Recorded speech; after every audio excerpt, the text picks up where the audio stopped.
This review will contain spoilers for Spider-Man Miles Morales.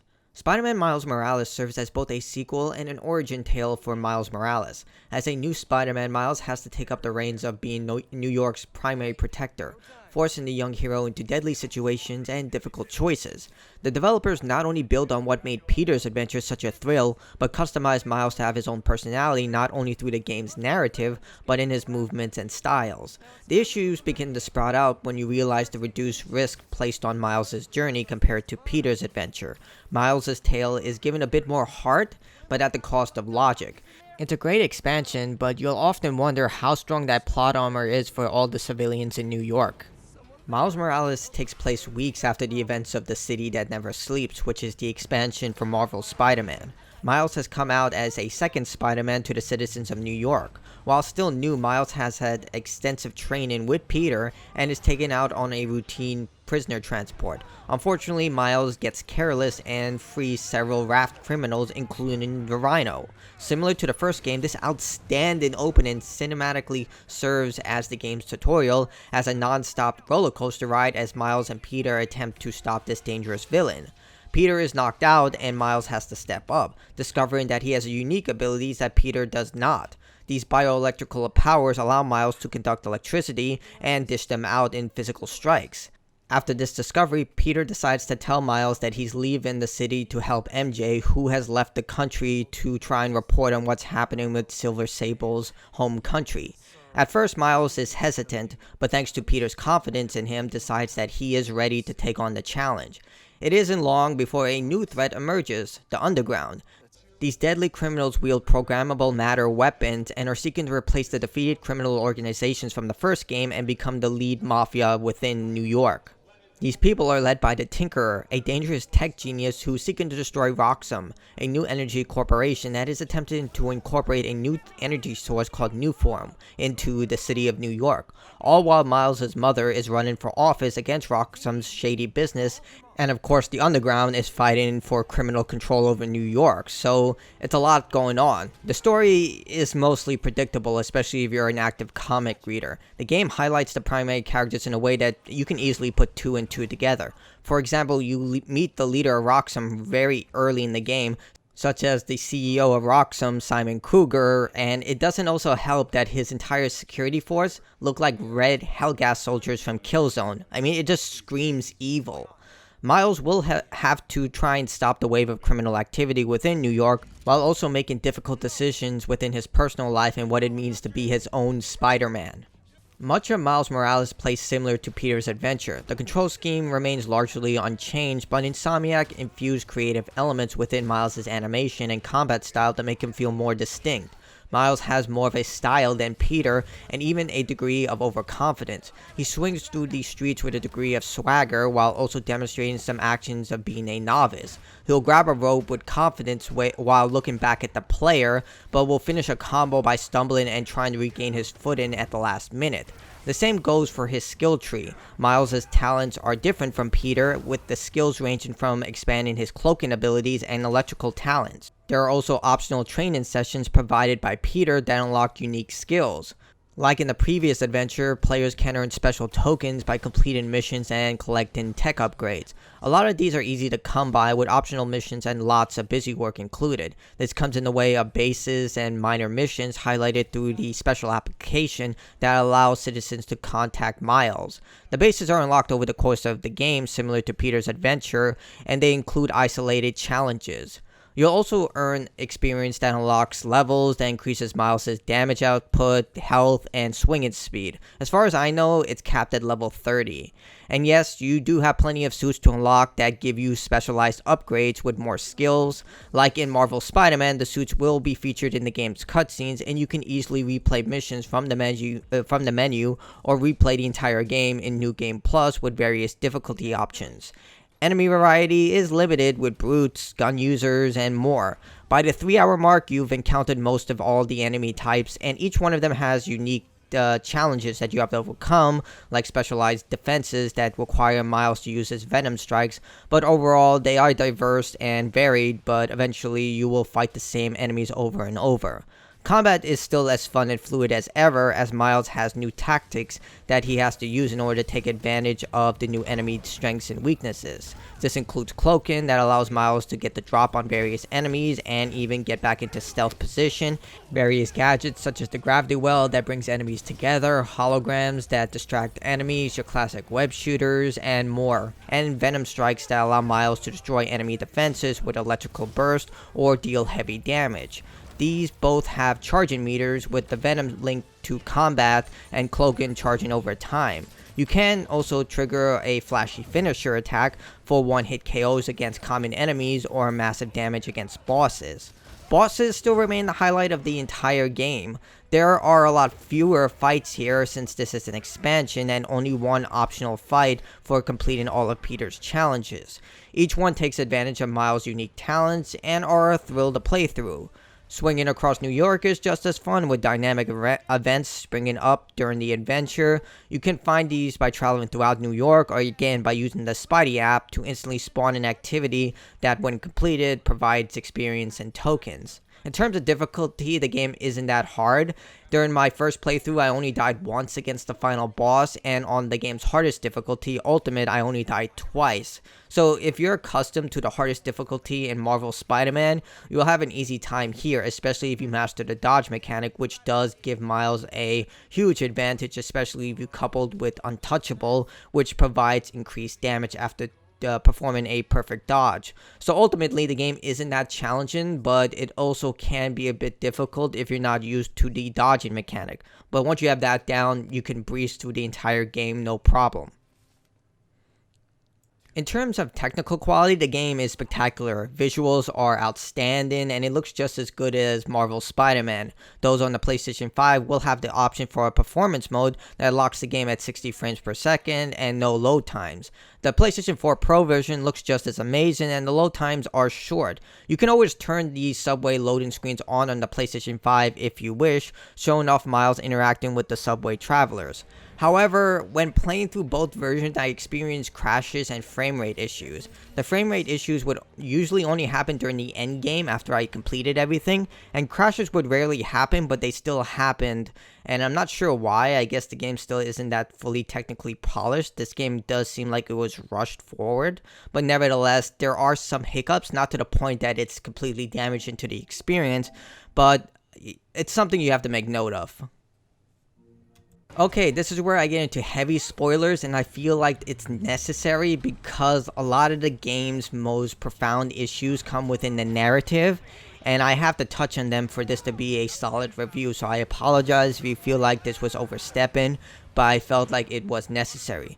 So the story begins to fall apart logically when you start to see all the calamity being caused. The opening chapter shows off a helicopter crashing into a building and into the streets. You can then see Rhino rushing through the streets of New York, crashing into a building where you see lots of people inside, and no one is hurt.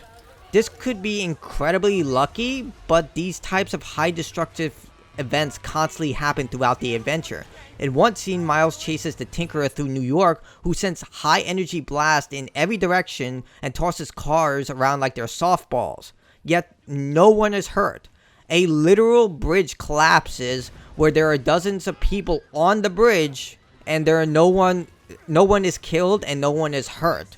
And before you say yes, people were hurt, well, let's take it over to JJ's Just the Facts. Folks, here we are again. A major disaster in our city. Explosions, a bridge collapse, weapons discharged amid rush hour traffic. Thank heaven no lives were lost. Stop me if you've heard this before. Spider-Man chases villain through city. Millions of dollars of property damage follow. We're still tallying up the damage from Rhino's rampage, then the bridge disaster. And now it seems the Junior Menace decided to go for the hat trick with his new frenemy, the Tinkerer. I say those two should get a room, preferably a prison cell, and hash out their differences in private, somewhere very, very far from New York. And I don't just mean Jersey. I'm talking Oregon or even Alaska. Then maybe I could have one peaceful night at home watching the Great Wakandan Cook-Off without getting interrupted by my fire escape being torn off the side of my building. Darn it, that reminds me. Jared, Did you set my DVR? The common argument with this would be that this is a kid's game, and, well, I would say that no, it's not. Peter's adventure had death. It was present, and it served as a real consequence in the first game. If Peter was not successful, people would die. It inferred in Miles Morales, but it's never shown. This extends to the primary antagonist as well. The Tinkerer is shown to try and avoid civilian casualties, which contradicts the actions of the Underground. Now, the Underground are seeking to become the leaders of criminal activity in New York. They're seen fighting in the streets where civilians could get hurt. They're also seen attacking feast trucks and genuinely causing calamity, despite what the Tinkerer says. They're after Roxxam because of Newform and the Tinkerer's personal vendetta against them. Turns out the Tinkerer is a longtime friend of Miles. Named Finn, she's a bioengineer who lost her brother to Roxxam. Her brother's name is Rick, and he was a mentor to Miles and a father figure to Finn, who sought to try and help people by creating a new, safer form of energy. This is Newform. Unfortunately, Newform was incredibly unstable and deadly. A single spark can cause a massive explosion, and minor exposure to the stuff can cause serious medical issues, the most significant being rapid bone decay. The CEO of Roxxam, Simon, didn't care about the safety issues and just saw money, and Rick, along with Finn, attempted to shut down the entire project, resulted in Rick's death, and Finn wanted revenge. This is logical, this makes sense, so she has motive. If this sounds familiar, it's because it also happened in the original Marvel Spider-Man with Martin Lee and Otto Octavius. Both wanted revenge against Norman Osborn, and they both wanted to go to any lengths to achieve that. The issue being that Mr. Negative and Otto had clear plans for what they wanted, to destroy Osborn's legacy and kill him. Finn's plan is simply to destroy Roxxam's home building. I'm not kidding.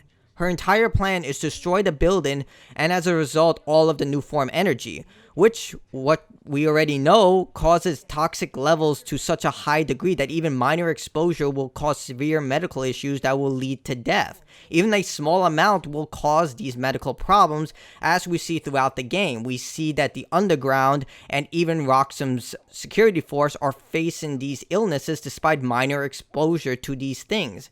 And did I mention that Roxxam's building is close to Harlem and a lot of residential neighborhoods? Oh yeah, and she also believes that no one will be hurt because she ran the numbers. It's a very strange plan considering destroying a large building full of toxic chemicals by Harlem, which houses a lot of innocent people who would be exposed to not only Newform, but the fallout of the skyscraper itself is so close to other residential areas throughout Manhattan, it would cause short and long-term deaths.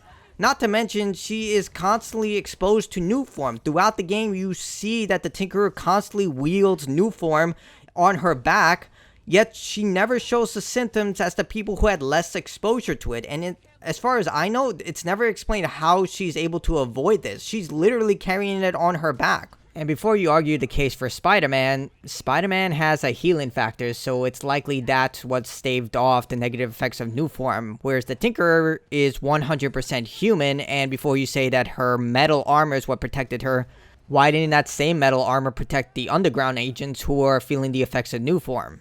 Okay, so what the hell is going on here? On one hand, it can be argued that she was just blinded by anger and simply chose to ignore the major flaws in her plan. Finn is shown to be very stubborn and pretentious. Despite being incredibly smart, she refuses to see things any other way, only to accomplish her goals. In the end of the game, Miles' mother does offer advice to Miles when faced with this dilemma of how to deal with the game's aftermath, seeing that she was responsible for the very calamity that she helped stop. And honestly, she does give a good reason. People are often blinded by anger and eventually are overcome by it. That's the whole reason that Martin Lee became Mr. Negative. He tried to do good, he tried to move on, but eventually those demons just came up and he couldn't fight it anymore. So Miles was troubled about Finn, but also feeling responsible for her causing the very havoc that he had to destroy.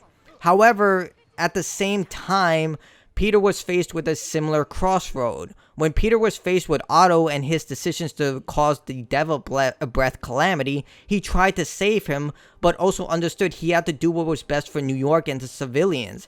Adding to the weight of his responsibility, Peter had to sacrifice Aunt May by not giving her the Devil Breath cure so others could be saved by replicating the cure. Miles had plenty of chances to stop Finn by the end of the game after finding out who she is. Finn never showcased a sense of remorse of what she was doing and refused to see otherwise. Even during the final battle, Miles forgives her for not listening, which is Miles. He is a very forgiving person. I understand his personality. And setting into motion the destruction of Roxxam and the reactor that would cause the destruction of Harlem. It's definitely a profound moment, but what was the consequence for Miles not putting the lives of others above his personal feelings? Nothing. Everyone with the exception of Finn survives. They even restore their relationship. There is no consequence for Miles refusing to take Finn down when he had the chance. She almost even killed him. The bridge collapsing after not realizing that Finn was the Tinkerer, when she refused to listen to Miles when inside Roxxam's hidden facility, and even at the end when she keeps yelling at Miles about lying to her despite she was lying to him about being the Tinkerer since they reconnected. Heck, Finn had the audacity to ask Miles if he would ever tell her that he was Spider-Man despite her never having any intention of telling him that she was the Tinkerer. Heck, the biggest red flag that is presented about her motives is when she plants a sword into Rhino, which should have been the biggest red alarm that she is dangerous and willing to kill. Miles just never faces any type of real choice what it means to be Spider-Man, at least in my eyes. Peter did. Peter had to literally fight every ounce of willpower to prevent himself from injecting May with the cure at the cost of all those lives. In fact, it kind of proves that Miles doesn't really have what it takes to be a fully featured Spider-Man at this point, which could prove to be an incredibly cool element later down the road. When deciding between personal feelings and relationships, Miles is shown to put those first, which isn't what being Spider-Man is about. Spider-Man has to put what's best for everyone else above himself, something that Peter proved he would do even if it meant losing a part of himself.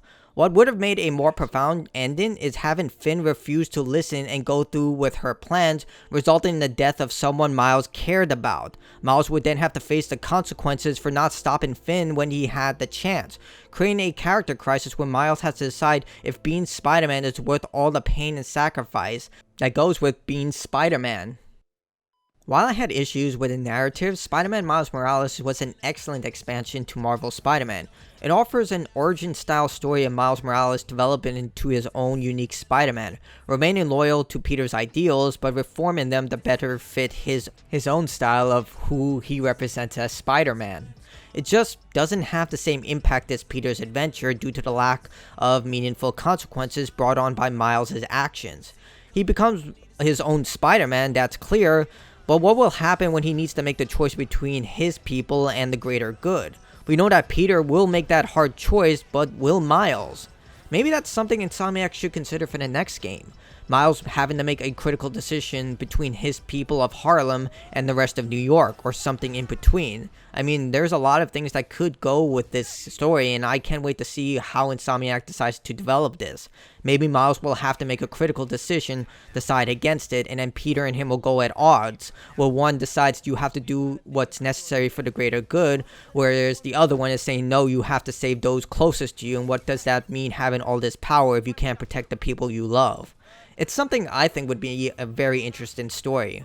Anyway, my review for Miles Morales is that it's definitely worth it. If you have a PlayStation 4 or PlayStation 5, it's an outstanding superhero experience, and something I truly think you should give a chance, especially if you decide to pay the $60 and get the remastered edition of Marvel Spider-Man if you never experienced that incredible adventure.